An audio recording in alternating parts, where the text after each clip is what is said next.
Welcome, everybody. My name is Benjamin Poole. Thanks for watching my YouTube channel. The wild ride was in the markets today. Happy Veterans Day to all you veterans out there. Anybody who served in our United States military, I want to say thank you guys so much. It means a lot, keeping the freedom. I appreciate your service. Now, let's go ahead and go into a couple stocks. I'm looking at SMR as well as OKLO.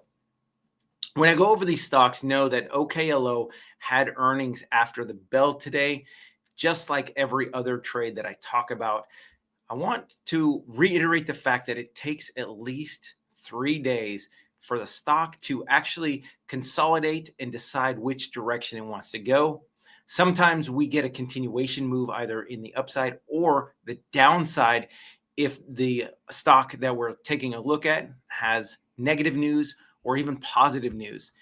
Whatever the market makers decide is the correct movement, usually, again, takes a couple days. SNDK is one good example of why we trade after the 3-day mark. SNDK was a stock that I went over and I mentioned, stay away from this thing until after that time period. Had we tried to get in on a topping tail, we would have been really significantly out of the money. Now it's been 3 days. So we're going to see what it does tomorrow, and then we could possibly reattack that for a potential short. Going into OKLO, it could get into a really good support level if it drops a little bit more, but it has to wait a couple days. If the markets decide that it wants to continue to push OKLO down, then that's the direction it's going to move over the next couple days. SMR did not have earnings, but we're going to get into that chart. I'm going to show you a couple different things to look for when we're looking for reversal patterns in SMR, and then what additional patterns that are kind of emerging on OKLO and are starting to play out a little bit more. The first one I'm going to go over, though, is OKLO. I want to bring to your attention this wedge pattern. Normally, upsloping wedge patterns are bullish. Are bearish. Price usually breaks to the downside. So from the 7th of February, 2025, you had this nice pivot top, and that was the previous all-time high on OKLO. Had this huge sell-off. This created this first pivot that I'm taking this trend line on the downside from on the 21st of April. Since that point, price action then decided it wanted to float higher, create a little bit of upward momentum, and then it hit the second trend line or the second pivot top on this 5th of August. So what I've done is I've created a trend line connecting this pivot high to this pivot high. As price action gets up into this level, on a technical basis, we should expect a pullback. However, earnings happened, and that's what pushed the stock price up. Should have gotten a pullback back to this upsloping trend line for then an eventual breakout. But earnings happened, and then that pushed the stock extremely high before an eventual pullback, and then a move to $195. This is why we don't play earnings. Now, with that being said, as price action breaks out above it, it retraces in the crime, came back into this support level. After it breaks out, it then becomes support, got back to the support level, and got a bounce. Not a significant bounce, but look at what happened in the process.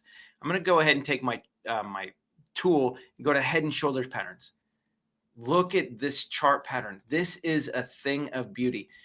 You got a symmetrical head and shoulders pattern. You don't see head and shoulders patterns that look this nice very often in the charts. But look at this left shoulder, the head, and right shoulder. This looks like a human body with the symmetrical shoulders on either side of it. It did look like we were going to break down. So it did break the shoulder pattern. It didn't confirm, got back inside of it, and then eventually broke back down. And now, if we were going to play this head and shoulders pattern, look at this potential move to the downside.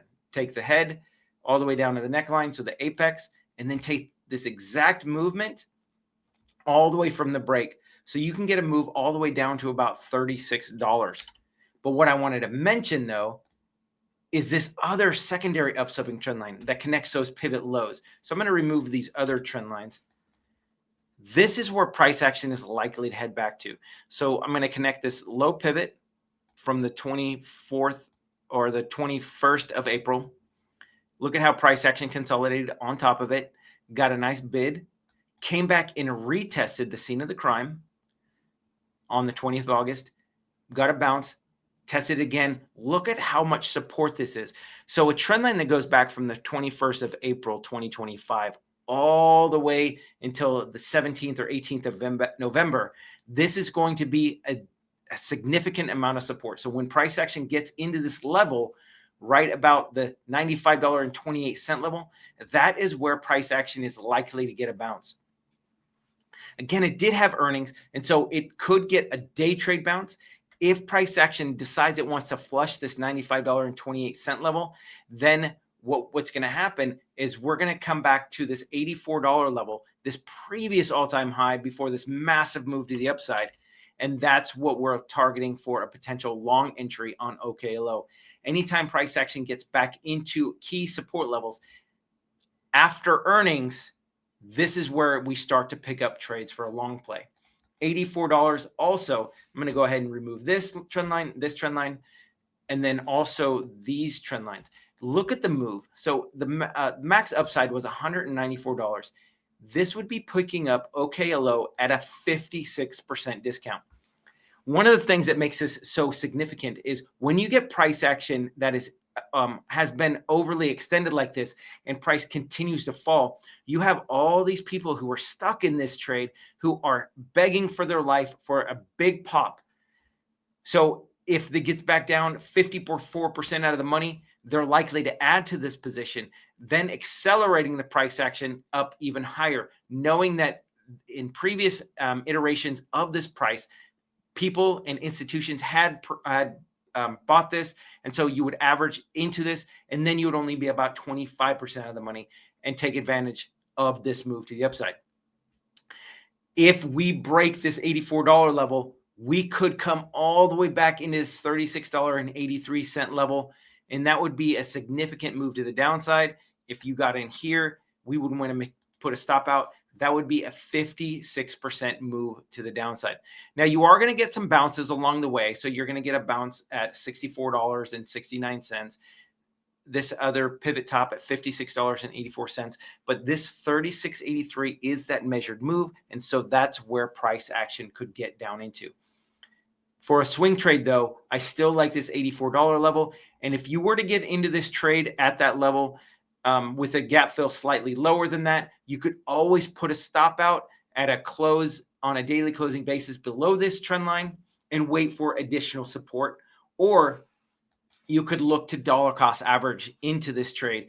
Every 10% lower is what I look for to average into a trade on especially something like OKLO. That's a wild mover. Another thing that I want to mention is the RSI isn't quite to the oversold condition yet. And so if it gets into this $84.04 and this gets really close to the 30, that could signal that the sellers are getting overly exhausted and the buyers could have an opportunity to put this thing up to the upside as well. All right, now let's go into SMR. The first thing that I notice in the SMR chart is look at this. This right here is an engulfing reversal candle. So what I look for in an engulfing reversal candle, I want to see a green bar candle, and then I want the opening price above the highest point of the wick, and then the closing price needs to be lower than the tail of the green bar candle. This is an engulfing reversal candle. This was the start of the down move. So the price action of SMR was up to $57.49. Look at this. This would be a 55 to 56% move from the high. Pretty much the same movement that's happening with OKLO. Now, what we got to do is look at where the support levels are for SMR. So right here at $25.32, you have this massive gap fill where price action catapulted up super high. Look at this move. So you had a 125% move to the upside. So when price action gets back into this level, there are a lot of people who would wish that they were getting into that price, and then they're likely to enter that trade to take advantage of a stock that's oversold 56%. Just think about if eggs were at $6 a dozen or $100 a dozen, and it got down to $50 a dozen. You might think, oh my gosh, price action is never going to get this low, so I'm going to go ahead and scoop this up. Now, the egg example may be a little exaggerated, but if it was up to $6.50 or $8 and it got down to $4, and you thought that we're into a key support level and price action could end up going higher, you're likely to buy a stockpile of those eggs just in case it does decide to bounce and go up to $6 a dozen. That's what's likely to happen with SMR. Another thing to look for is additional support level. So what I've done is taken this low pivot at the 6th of September, 2024, connected it through this pivot, and that gave us our next support level. Price action did get below that, but that was on the back of the tariff news. Price dropped below that level, consolidated right below it, and then as soon as it got back above, look at the support, and then off to the races it went, proceeded much, much higher. Again, got that huge move. So as price action gets into this upswing trend line on SMR, it is likely to get a solid bounce. When price action gets into this secondary upsloping trend line, so this was the first one at this gap fill. This is the second level of support. This would be the third hit of this trend line. You've got one. I consider this two. This would be the third hit, so it favors a bounce on a technical basis. The beautiful part about trading upsloping trend lines is it gives you an exact stop out. If it closes below an upsloping trend line on a daily closing basis, if you want to reduce your risk, you would just stop out. And that minimizes the amount of risk that you're taking on this particular trade.